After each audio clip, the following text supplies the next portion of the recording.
మోషేకు విరోధముగా లేచిన కోరహు, దాతాను, అబీరాము, ఓను అనువారి వృత్తాంతము. ఇస్హారు కుమారుడు కోరహు రూబేనీయులలో ఏలియాబు కుమారులైన దాతాను, అబీరాము, పీలెతు కుమారుడైన ఓను అనేవారు. ఇశ్రాయేలీలలో పేరు పొందిన సభికులు, సమాజ ప్రధానులైన 250 మందితో మోషేకు ఎదురు తిరిగారు. వారు మోషే అహరోనులకు విరోధముగా పోగుపడి, చాలు మీరు అతిగా ప్రవర్తిస్తున్నారు. ఈ సర్వ సమాజములోని ప్రతి వాడును పరిశుద్ధుడే. యెహోవా వారి మధ్య కూడా ఉన్నాడు. యెహోవా సంగమం మీద మిమ్మల్ని మీరే హెచ్చించుకుంటూ గొప్ప చేసుకుంటున్నారు ఎందుకని అని ప్రశ్నించారు. మోషే ఆ మాట విని సాష్టాంగపడ్డాడు. ఆ తరువాత అతడు కోరహుతోనూ అతనితో ఉన్న వాళ్ళందరితోనూ ఇలా అన్నాడు: రేపు ఉదయం యెహోవాకు తనవారెవరో తన సన్నిధికి రావటానికి ఎవరు పరిశుద్ధులో తెలియజేస్తాడు. ఆయన తాను ఏర్పరచుకున్న వానిని తన దగ్గరకు రానిస్తాడు. కోరహు, నీవు నీతో ఉన్నవారంతా మీరు ఇలా చేయండి. ధూపార్తులను తీసుకొని రేపు యెహోవా సన్నిధిలో వాటిలో అగ్ని ఉంచి వాటి మీద ధూప ద్రవ్యము వెయ్యండి. యెహోవా ఏ మనుష్యుని ఏర్పరుచుకుంటాడో వాడే పరిశుద్ధుడు. లేవీ కుమారులారా, మీరు మితిమీరి ప్రవర్తిస్తున్నారు. మోషే కోరహుతో ఇంకా ఇలా అన్నాడు: లేవీ కుమారులారా వినండి.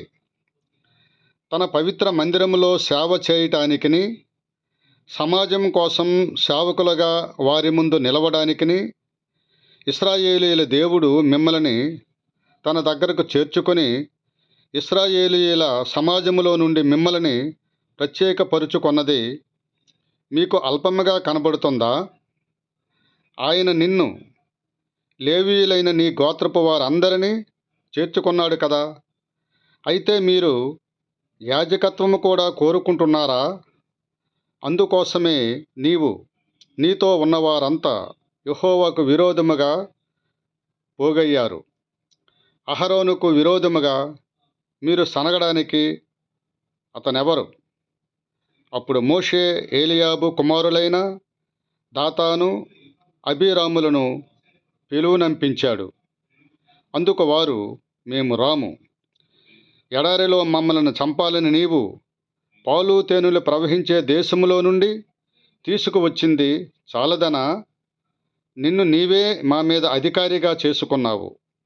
అంతేకాదు, నీవు పాలు తేనెలు ప్రవహించే దేశంలోనికి మమ్మల్ని తీసుకుని రాలేదు. పొలాలు, ద్రాక్ష తోటలు గల స్వాస్థ్యము మాకియ్యలేదు. ఈ మనుష్యుల కన్నులు ఊడదీయగలవని అనుకుంటున్నావా? మేము రాము అని అన్నారు. అప్పుడు మోషేకు చాలా కోపం వచ్చింది. అతడు యెహోవాతో, నీవు వారి నైవేద్యాన్ని లక్ష్యపెట్టవద్దు. వారి దగ్గర నేను ఒక్క గాడిదను కూడా తీసుకోలేదు. వారిలో ఒక్కరికి కూడా నేను హాని చేయలేదు అని చెప్పాడు. మరియు మోషే కోరహుతో, నీవు నీ అనుచరులంతా రేపు యెహోవా సన్నిధికి రావాలి. అనగా నీవు, వారు, అహరోను కూడా రావాలి. మీలో ప్రతివాడును తన ధూపార్తిని తీసుకొని వాటి మీద ధూపద్రవ్యము వేసి ఒక్కొక్కడు తన ధూపార్తిని పట్టుకొని అలా 250 ధూపార్తులను యెహోవా సన్నిధికి తేవాలి. నీవు, అహరోను ఒక్కొక్కరు ధూపార్తితో రావాలి అని చెప్పాడు.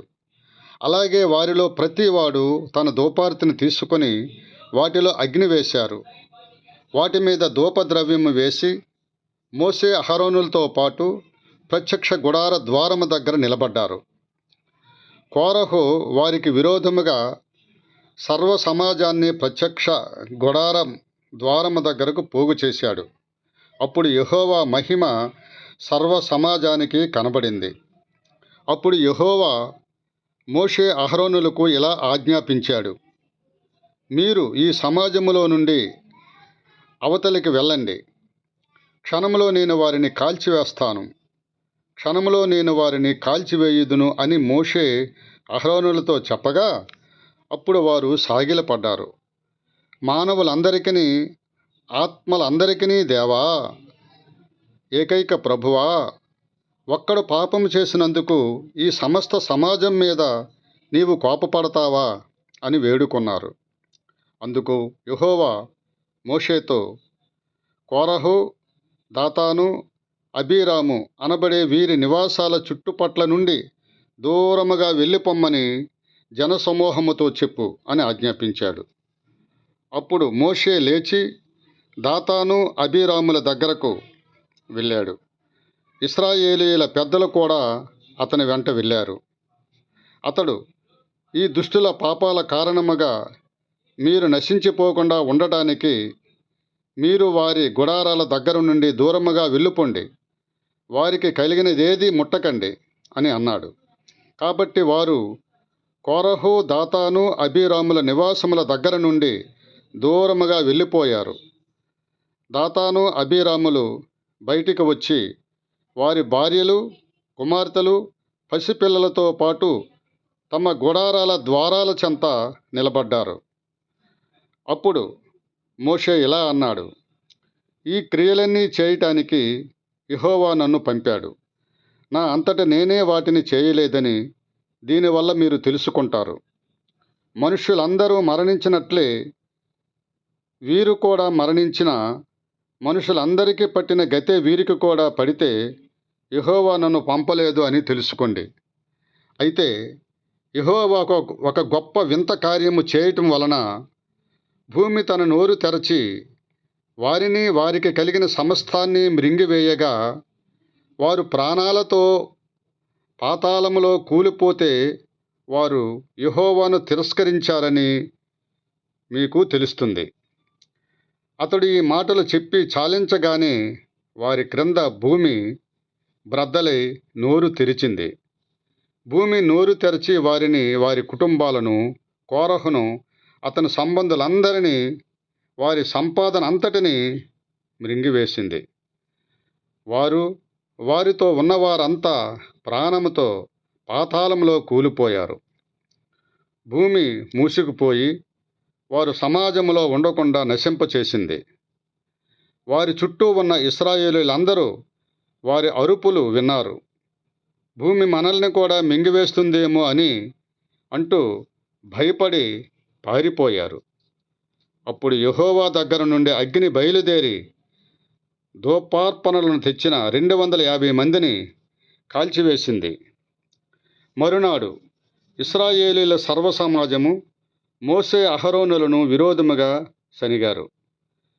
మీరు యెహోవా ప్రజలను చంపారు అని అన్నారు. ఇలా మోషే అహరోనులకు విరోధముగా సమాజము కూడినప్పుడు వారు ప్రత్యక్ష గుడారము తట్టు తిరిగి చూశారు. మేఘం దానిని ఆవరించి ఉండటం, యెహోవా మహిమ ప్రత్యక్షముగా కనబడటం వారు చూశారు. మోషే అహరోనులు ప్రత్యక్ష గుడారం ఎదుటికి వెళ్ళారు. యెహోవా మోషేతో ఇలా చెప్పాడు, మీరు ఈ సమాజం మధ్య నుండి తొలగిపోండి, క్షణంలో నేను వారిని సంహరిస్తాను. అప్పుడు వారు సాగిలపడ్డారు. అప్పుడు మోషే అహరోనుతో, నీవు ధూపార్తి తీసుకొని బలిపీఠపు నిప్పులతో దాని నింపి ధూపం వేసి వేగముగా సమాజం మధ్యకు వెళ్ళి వారి నిమిత్తము ప్రాయశ్చిత్తము చెయ్యి. యెహోవా సన్నిధి నుండి కోపాగ్ని బయలుదేరి తెగులు మొదలయ్యిందే అని చెప్పాడు. మోషే ఆజ్ఞాపించినట్టే అహరోను ధూపార్తి తీసుకొని సమాజం మధ్యకు పరిగెత్తిపోయాడు. తెగులు జనులలో మొదలైందని చూశాడు. అతడు ధూపం వేసి ఆ జనుల నిమిత్తము ప్రాయశ్చిత్తము చేశాడు. అతడు చనిపోయిన వారికి, బ్రతికి ఉన్న వారికి మధ్య నిలబడినప్పుడు తెగులు ఆగిపోయింది.